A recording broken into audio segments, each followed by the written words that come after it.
12 ক্যাটাগরিতে বাংলাদেশিদের জন্য ভিসা চালু করল ওমান সরকার। যেসব শ্রেণীতে এখন থেকে বাংলাদেশিরা ভিসা পাবেন তার মধ্যে রয়েছে পারিবারিক ভিসা, উপসাগরীয় সহযোগিতা সংস্থার অন্তর্ভুক্ত দেশগুলোতে বসবাসকারী বাংলাদেশিদের জন্য ভ্রমণ ভিসা, চিকিৎসক ভিসা, প্রকৌশলী ভিসা, নার্স ভিসা, শিক্ষক ভিসা, হিসাবরক্ষক ভিসা, বিনিয়োগকারী ভিসা ও সব ধরনের অফিসিয়াল ভিসা।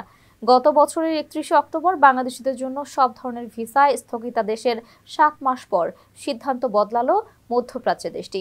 ভিসা চালুর খবরে উচ্ছ্বাস যেমন বইছে, তেমনি অনেকের প্রশ্ন, কবে নাগাদ তারা হাতে ভিসা পেতে পারেন কিংবা এর প্রক্রিয়া কবে নাগাদ আরম্ভ হবে। এর উত্তরে চট্টগ্রাম সমিতি ওমানের সভাপতি মোহাম্মদ ইয়াসিন চৌধুরী বলছেন, সকাল থেকে ভিসা ইস্যু শুরু হয়েছে।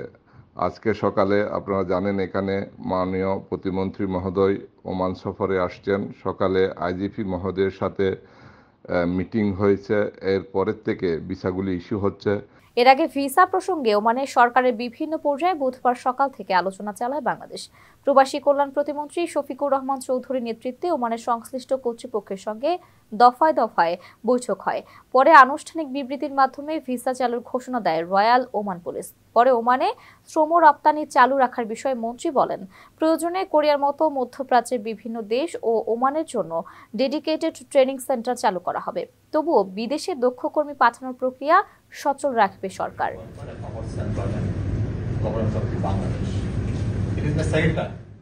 প্রবাসীদের বিনিয়োগের শতভাগ নির্ভরযোগ্য প্রতিষ্ঠান প্রবাসী সিটি লিমিটেড। এখানে বিনিয়োগ করে হালাল মুনাফা অর্জন করুন।